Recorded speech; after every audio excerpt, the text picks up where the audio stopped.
Sorry. What are you doing? Look at it. I'm near my two bosses. Whoa, are you Darth Vader? No, I'm. Oh, you're a stormtrooper? Are you gonna go kill the good guys? Hey, he already got. Okay, hey, pause it for a second. I want to talk to you. Who do you like to usually be, the good guys or the bad guys? Bad. Why do you like to be the bad guys? Hey, wait, no, pause it. Because I like the suits. Oh, you like their suits? That's pretty cool. Do they have cool weapons too? Hey, let me ask you a question about parenting, because my students just learned about parenting. Do you think Daddy's a pretty good dad? What makes me a good dad? Dad, I can't pause. She is turning to the dark side. Everybody's gonna kill me. Oh, are you online? Yeah. Oh, sorry. No, Boba Fett is killed. Will you be part of my video later? Let you play a little bit? Yeah. Okay. We'll see you in a little bit. Luke, I am your father. L. Wow. We'll start with important announcements. Let's see, we do have a quiz tonight going online immediately when school gets out. And remember, this is one of those 2-day windows again. We have a short time frame to complete our work. So you'll either have tonight or tomorrow, but it must be taken by midnight tomorrow. There were about 40 of you who did not take it last week and got a 0 in the grade book. And remember, this is not something that you can make up. Time is winding down here. And I would encourage you to make sure that you get this done so your grade is as high as it can be as we finish up this quarter this week in just a couple of days. So with only 9 school days left, let's make sure we're on top of things and taking care of business. We're going to have our test on Thursday. I'll talk about that in just a minute because I'm going to show you the Exam 6 review. Your final exam review, your finals next week, 1/7 of your overall grade. I will have that review for you tomorrow, and I'll get you a hard copy and we'll go over it. I will be back in class tomorrow and we'll be talking about that and going over it. So let's talk about this Exam 6 review first. I did send out in Remind this morning, I think about 8 o'clock, a copy of this, a PDF file, so that you have your own copy. It will be on the screen. I don't have a problem if you take a picture of it right now.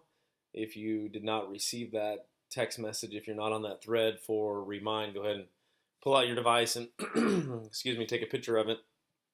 And this will be up here for about a minute or two as I talk about it a little bit. Kia, it'll be on Kia just like it always has been. What you're going to see this time is something though that we have not. And that is 10 questions from something that we haven't talked about together in class. With the substitute assignment that I gave you last week, it was my expectation that you study this chapter and that you get your work done. And as an incentive, if you got your work completed, I'm allowing you to use that work on the test. So as long as you have those worksheets done and complete, it should be pretty easy. The problem is some of you chose not to do your work last week when the sub was here. So you will not be able to use all of this packet. There is still an incentive, though, to get it done. One, you'll know the material, because if you don't do the work, you are not going to get those 10 questions right. You may get a couple with just some lucky guesses, but you're going to get the majority of them wrong, which will sink your grade on this test. If you do have it complete when we take our test on Thursday, and I'll come around and check these off, I am going to let you use 1 or 2 of those 3 pages, but only if it's complete. So I'm telling you this now. If all 3 worksheets are not done, you will not get to use any of them. So I do expect you to get this work done, and that is a reward for you getting it done. And it is, I mean, you're studying while you do it. You're going to have it in front of you. It will be really helpful for you to get that complete. Around 8:30 this morning, I guess if you're in, excuse me, if you're in second period, maybe you haven't received it yet. You should be probably any minute. I sent out a text with, oh no, wait, I just talked about that. Oh wait, no, sorry, I confused myself. Yeah, at 8:30, I sent out a PDF file that you can go to on the internet, a link, where you can have access to this entire chapter. So you don't need the yellow book, you don't need to check it out from me. I was able to find a copy of it. Just click on this link, and you can have the chapter at your disposal. All right. Excuse me. The test is on all these topics, which were on your Kia quizzes. Tomorrow I'll talk about opening those up so that you can go back and relook at those questions if you'd like to. Go back and practice those quizzes to give you that option. I know that that's helpful. Some of these things we haven't studied yet over here, so if they don't look familiar, it's because we're talking about them either today or tomorrow. Erik Erikson's social development, we're talking about today. And then Lawrence Kohlberg's moral development, a little bit of Piaget, we're talking about tomorrow. Language was with Jeannie before Thanksgiving break, all this language theory, and this is the first few bullet points that we have here going all the way down to Erik Erikson. We talked about parenting styles yesterday. All of your word of the days, and we'll finish those up tomorrow. And then we have sensation and perception, going through the difference between the two. The 7 senses with the absolute thresholds that we went through, and then all of our research on the eye, including the anatomy of the eye and the ear, and then finishing up with those Gestalt principles that we studied last Friday. All right, so that is your test. If you have any questions, feel free to email me. I'll be pretty available today. If I get your email, I'll probably reply pretty quickly to you. So if you have any questions at all, don't hesitate to do that. All right, let's go to our word of the day. If you don't have that pulled out, go ahead and do so. We got quite a bit to write down here in your question box, as well as the definition, and then I'll get into it and I'll show you a couple video examples that I have for you where I use my own daughters as subjects to test them on this. So go ahead and write some things down, and then I'll come back in just a minute and discuss it.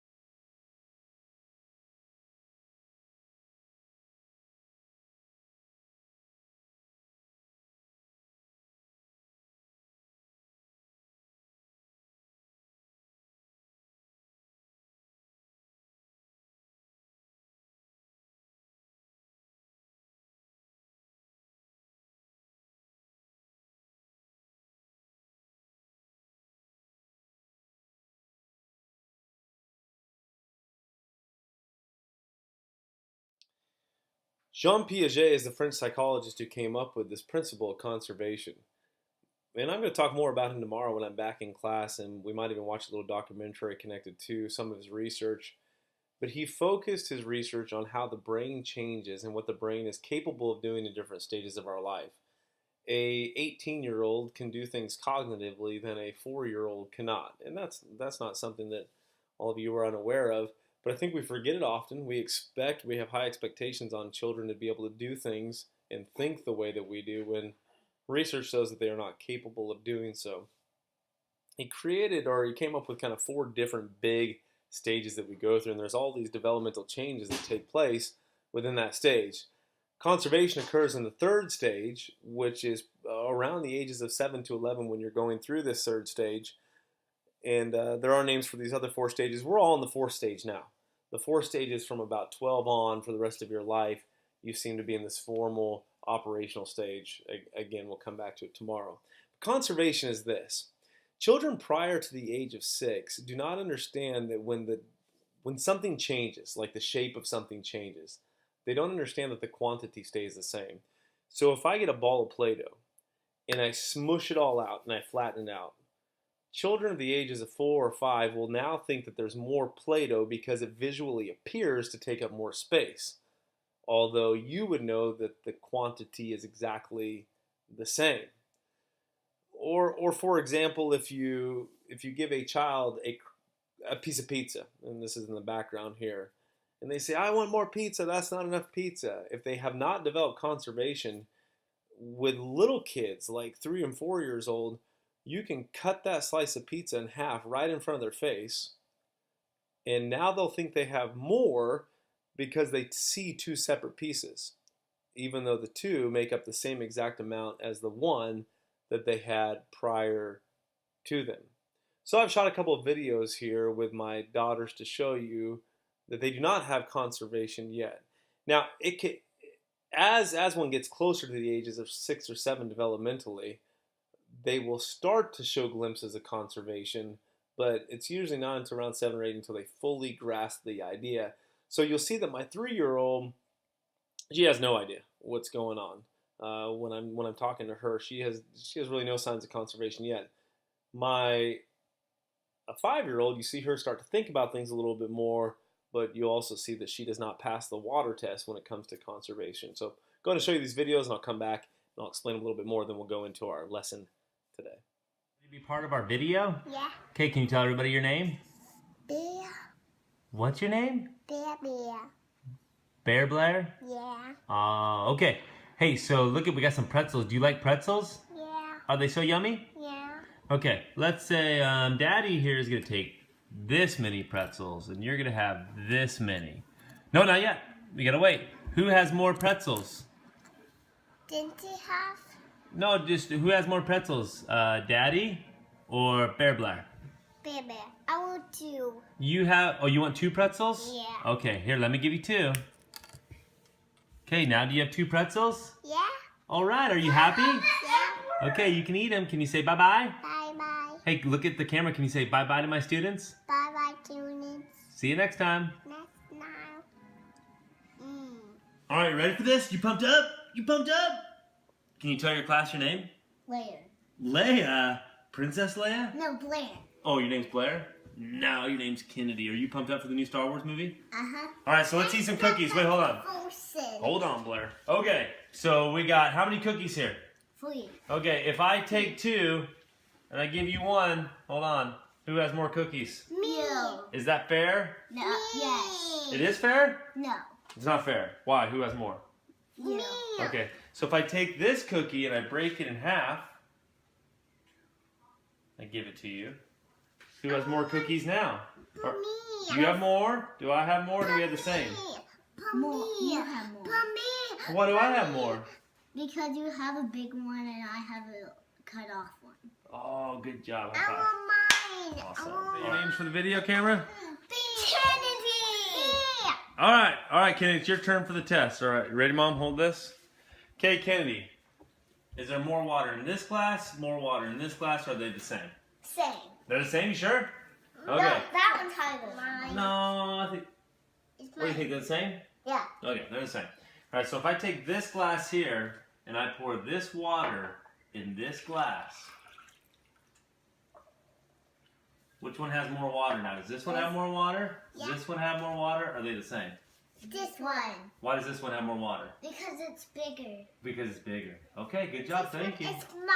Oh, you know it too, Blair. All right. So you see my oldest daughter with the cookie, she starts to show some signs that she's understanding some conservation principles, but with the water test, which is where most kids fail if they haven't developed conservation, it's one of the more famous tests that Piaget used on children. She's not there yet, but she will be, and that's the developmental norm. As a parent or an older sibling, it could be very frustrating to see a 4 or 5-year-old not getting it. Like, why don't they understand what's wrong with them? But Piaget teaches us that the brain isn't developmentally able to do what an 8 or 9-year-old's brain is capable of doing. So all of you have the principle of conservation. You've all developed it as you've all been developing normally with your cognitive abilities. All right, we're going to go into our lesson now today. It's going to be pretty quick, and then I'm going to have you do something with the information that I'm going to be giving you. There is a handout that was on the corner of the desk. If you don't have that, go ahead and get that now, and you'll need a pen or a pencil to complete a little bit of notes here, not a whole lot, and then I'll tell you what you're going to be doing moving forward.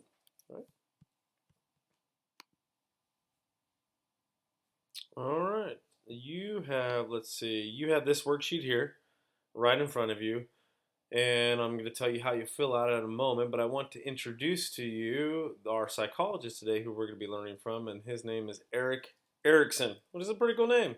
Sometimes I wish my name was Ryanson. That would be pretty cool. But anyways, Erik Erikson was a psychoanalytic psychologist who studied under Sigmund Freud, although he kind of broke away from some of the Freudian ideas, but he did agree heavily with childhood having a huge impact on who we become later in life. And so he's going to research and come up with this theory of psychosocial development. So Piaget, who we just learned about, studied how the brain changes as we age. Erikson studied how we socially change and learn social skills as we age and we go through these different tasks from age to age. So we're going to be learning about his theory now of psychosocial development. And there are 8 stages that we are going to go through. And with this theory, you go through these 8 stages regardless of what happens to you in these stages. So whether it's good or bad, or these good or positive or negative things occur to you, you're still going to progress and move forward. But as a result of that positivity or negativity, it is going to have an impact on your characteristics and who you become. This will make more sense as we go throughout. The first stage is called the infancy stage.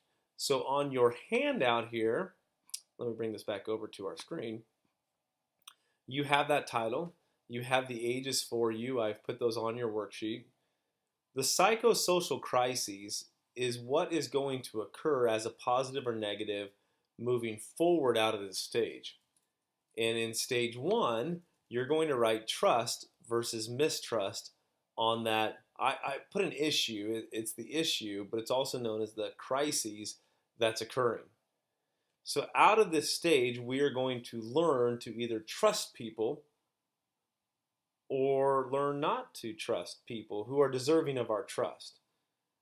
So do we have this tendency today as teenagers and young adults, do you have a tendency to be easily trusting of others if they haven't done anything to not earn that trust? Or do you have a very difficult time opening up and trusting other people? You're in one of the two boats, and Erickson says it all goes back to your first year of life. So this task, and on your paper I put the central task, is what is causing that. What's happening that could cause this to take place here. And so our task is your parents, they're your social kind of connection in this age, they're taking care of you. In a healthy, ideal world, they're changing your diapers, they're feeding you, they're putting you to bed. Your needs are being met by your parents in this task. And as a result, if they are being met correctly, in a healthy way, you're going to have the positive outcome, which is trusting other people. If you're able to rely on the people who are supposed to take care of you, then you learn that you can rely on other people as well, and you have this kind of sense of safety and security moving forward outside of oneself. The negative outcome here is that you learn to be non-trusting, which can cause you to be insecure with yourself and have more anxiety as well because your needs were not being met as an infant. So if there was neglect, if your parents left you crying for long periods of time, maybe did not change your diaper for long periods of time or did not feed you, you, as a result, according to Erickson, would have a very difficult time trusting people today. Now, here's the problem with all of this is you don't know. You don't remember any of this. So Eric did extensive research on children and then longitudinal studies to see how they change as they progress through life, and this is what his research shows. So if you have maybe trouble trusting people today, maybe you should go talk to your mama and say, "Hey, mama, did you not change my diaper when I was a kid?" No, I'm just kidding. Bad idea. Maybe don't have that conversation with your mom. But anyway, something interesting to think about here. So we went through that one kind of slower. We're going to progress through the next 7 stages a little bit quicker so that we can get through this. But that is stage 1. All right? Let's go on to stage 2. Stage 2 is approximately 1 to 3 years, or about 1.5 to 3 years old. And the issue, or the psychosocial crises that you're writing down in your paper, is independence or autonomy versus shame and doubt. The first word is always going to be the positive, like trust was positive, mistrust is negative. Autonomy is going to be positive. Having shame and doubting yourself is going to be the negative. So the central task socially at this age, since we've moved on from being fully dependent on mom and dad taking care of us, is a toddler learning how to do things on their own, learning how to play, how to start to become in control of their own body with moving their own body around and becoming potty trained during this time as well. The positive outcome here, so this is the task, the positive outcome is success in these things. You're encouraged by your parents, you get to try to do new things as a child, and when you make mistakes, you're kind of built up and encouraged, like I said, so you become this person who's independent and capable of doing things on their own. The negative outcome of all of this is feelings of inadequacy, personal shame, and self-doubt that I can't achieve, that I fail at things, and being very afraid to go and try new things out of maybe embarrassment. This can be caused by parents maybe helicoptering you too much and not allowing you to maybe do risky behavior like go down a slide by yourself or climb up to the top of the playground by yourself. And certainly they're not parents who are letting you be in danger. That's not positive, but certainly letting you try new things on your own and getting a sense of accomplishment, like with the encouragement of potty training and becoming successful there. So that is stage 2, and approximately 1 to 3 years of age. And you're not going to have to memorize all of these for the test on Thursday. I want to introduce all 8 to you, but on your review, I gave you the numbers of the stages that I specifically want you to remember that you will be tested on. And same with on your quiz tonight. In AP Psychology, you'll have to know all 8, and that's a good reason to be introduced to them all now anyways. But they are kind of interesting nonetheless. Stage 3 is approximately 3 to 5, 6 years old, kind of in that time frame. The issue is initiative versus guilt, or being able to initiate versus feeling guilty. The central task of a 3 to 6 year old is just playing, having fun, playing, carrying out tasks, starting to learn responsibility. That's the task. And the positive outcome is that a child, as a result of being allowed to do so, they can create. They're able to play. They're encouraged to be creative. They can initiate activities. They enjoy learning. And all of this becomes a very positive environment for the child. And maybe older siblings are a part of this, parents are a part of this, and teachers for the first time are a part of this as well. The negative outcome here is feelings of guilt and a low self-esteem in connection to not being given this opportunity to be able to go play and create and come up with new ideas and fun things to do and have an imagination. And here's an example of what this looks like as a teenager. If you go over to someone's house and you're sitting on the couch and you're just kind of both looking at each other like, and you don't know what to do, like you're bored, you can't come up with anything fun, more than likely both of you had the negative outcome of this stage of 3 to 5, according to Erickson. Then you got those friends who you go over to the house, they're always thinking of cool stuff to do. They can have fun like that. They can come up with anything, come up with all these wild games to play or doing creative things. They came out with more of the positive outcome of this stage with initiative versus guilt. So socially, they're able to interact more positively with people around them today or as an adult or whatever it might be. And I've spent time with people kind of from both sides, as I'm sure you have as well. All right, so that's stage 3. Stage 4, 6 years to approximately 12, going through puberty. And this is competence versus inferiority. Competence is when you believe in yourself. Inferiority is where you feel like you're less than everybody else. The central task here is school. That's the main focus of your life during these ages, is you're starting to become part of this industry where you're going to school, you're spending all your time there, and you're learning how to apply yourself and work and gain work ethic and be kind of told what to do and be given new challenges. And in school, you can be encouraged here. You can have teachers who, when you fail, they teach you how to succeed and they help you grow. And you acquire the skills and develop a sense of security in your own work, which helps you be a better employee down the road because you can accomplish, and you learn to gain acceptance from your peers as well. The negative outcome of this is feeling of inadequacy or being inferior to others, maybe because in school people laugh at you or put you down. Teachers don't encourage you. When you make mistakes, they kind of just let you slip and fall behind. Maybe you had some poor teachers in 3rd or 4th grade or 5th grade, whatever it might be here, and you start to lack confidence within yourself and your own ability. And later in life, you don't push yourself hard in school, maybe in high school. Certainly, we have some of you who push yourselves really hard. You believe in your ability to succeed, and you know if you work hard, it's going to pay off. Others of you just feel like you can't, like you're never going to be that smart. You could never be at the top of the class. You could never get an A in this class. And that's what a feeling of inferiority is. Very much like learned helplessness, what we learned before. So you're out of these 4 stages now. You've advanced through all 4 of them.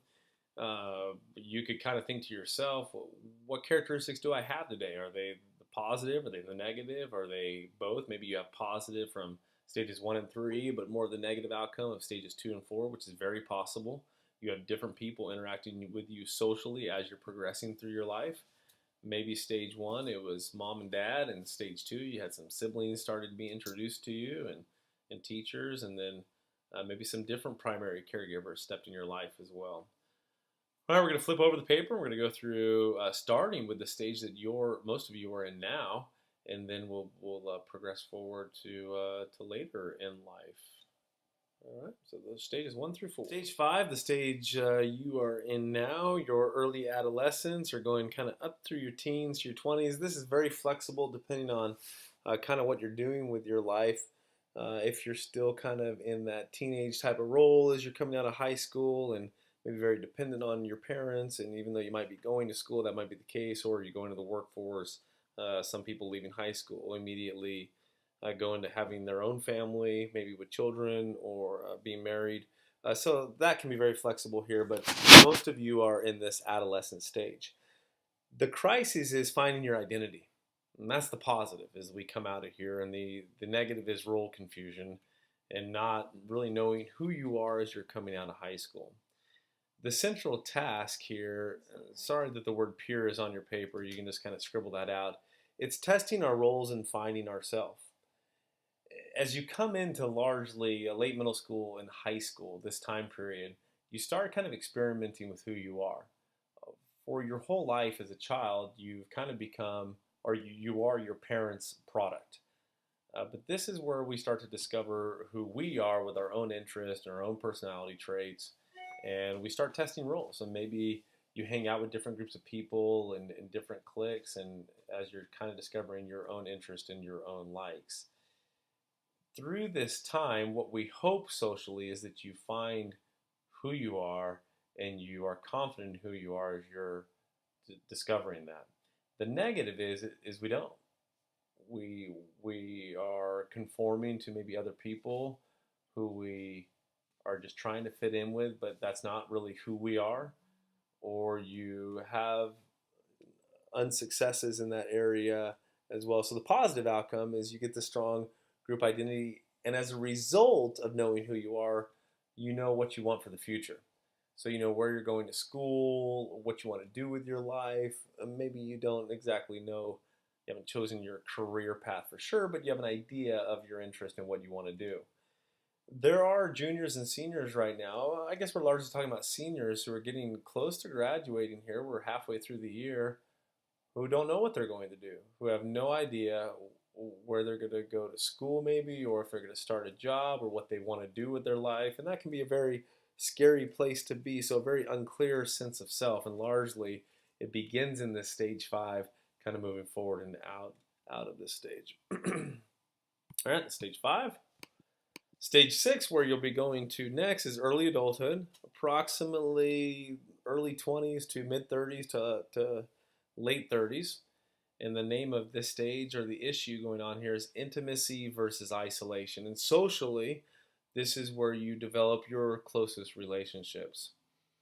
Most of your parents' best friends probably are not those that they went to elementary school or high school with. Some of them will be. But some of them, most of the people that they were friends with in high school, they're not friends with anymore. Because you change so much from the time you're in high school as you go through your 20s and your 30s. And usually you're not the same person as you were in high school. At least one of you isn't. So maybe that friendship isn't once what it once was. So you start to develop new close relationships as you go to college, or as you go into the workforce or the military. And this is usually where you also find an intimate relationship, and that's the positive outcome of stage 6. The negative outcome is that we are not able to find those close relationships due to a failure in connection. And Another thing that I need to say here is every stage can affect the next stage. So if you have a negative outcome in stages 1, 2, 3, 4, and 5, you're more than likely going to have a negative outcome in stage 6 because you haven't learned to trust people. You haven't had to learn competence or to initiate. You don't know who you are. You don't know your own identity. So that makes it very difficult for people to read you and get close to you. So you can see how forming an intimate relationship would be very difficult in stage 6 of your life. And what largely happens to people is they become kind of isolated or lonely, which can lead to depression during this stage as well. And I have a couple of friends who are in their mid 30s who've never married, have never really been in an intimate relationship or dated someone for a long period of time. And that one person I'm thinking about in particular, I can look back in her life and see how she's had kind of the negative outcome in most of these stages as she's been progressing through her life, especially when I knew her in high school. And she never really formed a sense of who she is. She was always kind of living under her dad's shadow and what her dad kind of wanted her to be, and in this image that he had for her. So that's a thought there. But early adulthood, stage 6, this is where we either find someone or we kind of become a cat lady, for a better sense of the word. No offense if any of you have desire or love cats. All right, going on to stage 7. Stage 7 is middle adulthood, approximately mid-30s to upper 60s. So this is a long stage here. In this stage, the crisis is generativity versus stagnation. The root of generativity is generate. And so the central task here is generating the younger ages by helping them out, by working with them and contributing and helping younger generations achieve and learn and grow. And this might be your own children that you're investing time in. It might be youth organizations that you're investing time in, but you're giving kind of back now. As people have taught you as you've progressed through your life, now you're teaching those who are younger.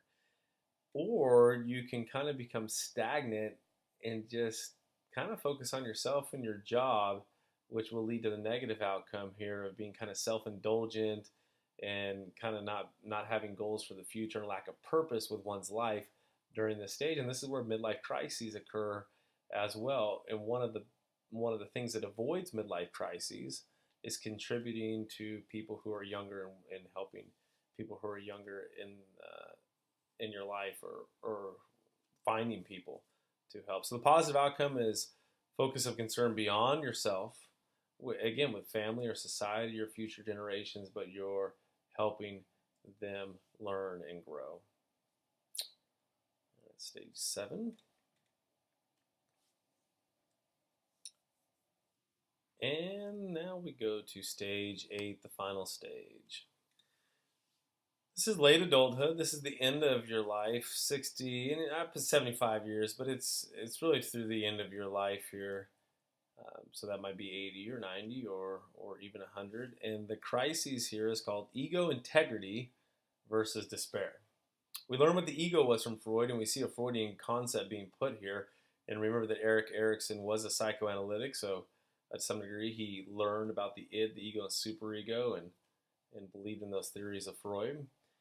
Ego integrity means yourself is intact. And looking back on your life, as you reflect on your life, and that is the central task, you have a sense of fulfillment about your life and a sense of connection with others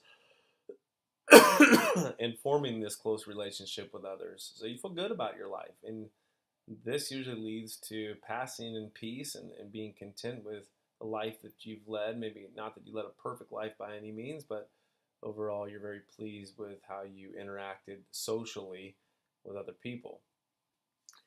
Despair is the opposite here. This is when you got like old grumpy grandpa and he's bitter about everything, and it's largely a result of failed stages earlier in life, but when one looks back, they regret a lot of the life that they lived, and they kind of go into a state of despair, and we can't go back and change things. This life that you're living now progresses and moves forward, and the decisions that you're making, the way that you're interacting with people will stay with you for the rest of your life, and it could have great impact. And when you're 90, you can't go back 20 years and change these things that you've done if you've wronged people or been, you know, not nice to people, whatever it may be, in the interaction with your own family, your children, your spouse, etc. So this is where we all hope to be, I think, in stage 8, is a positive outcome here, where we can look back on our life and be content with the life that we've lived. And if you've applied all the things that I teach you this semester, you're going to have a good life. So just remember that. So use this stuff that I'm teaching you. This is meant for your good. So don't just let it go in one ear and out the other. All right, that completes the lecture that I wanted to give you on all of these different stages here. Now here's your objective for the remainder of the period. I don't know how much time is left for you, but I do want you to draw a doodle in each of those blank boxes that kind of sums up the central task of what's going on in one's life. So for stage 1, you could just draw a little baby or a bottle or a diaper, something. Don't have to be a dirty diaper though, that'd be kind of gross. But just draw something there that helps you get your right brain engaged, help remind you of what's going on in that stage. And that's it with that worksheet. It could be collected on Thursday. Then you might have some time to work on your Hollywood assignment from yesterday, that group assignment. There was an option as a group to complete. Remember, you need one family for permissive, for authoritarian, and for authoritative. Good examples, and you're going to be doing that on the card stock. If you need more, or colored markers, whatever, help yourselves. And you got to print out those pictures of family members that you're coming up with and also put those on your paper. You could also work on completing your Chapter 18 worksheets. You got the book that I sent out in that file, so you're good there, and you can study for exam 6 as well. So with whatever time you have remaining, you should stay busy. You got plenty of work to do. At the very least, you can be preparing for your exam and looking at that. Do not take your quiz. Oh, you can't take your quiz. It's not being unlocked till 2:30. But don't forget, your quiz is going online at 2:30. Alrighty, I got a final farewell video here from me and my crazy family, and we will see you tomorrow. You can totally email me if you have any questions about anything, so please do. See you later. Hey, child, what are you doing? You want me to lay down some authoritarian parenting style on you? Yeah. You do? No. You need to go timeout? No. I'm You- not sad. Oh, you're not sad? No. Are you happy? Yeah. Oh boy. Hey, what are you doing? You done with your dinner? Yeah. What's your shirt say? Holiday. I don't know. Holiday. Yours is Hello Kitty? Yeah. Hey Blair, you're gonna get dizzy. Video Tinker. Faster. Oh, you want me to show the class Tinker? Yeah. Alright, there's Tinker. Up to some mischief. That's mischief. That's mischief up there? Yeah. Alright, say goodnight. Good night. Say see you next time. Bye, Miss Good Candy. Faster. Faster.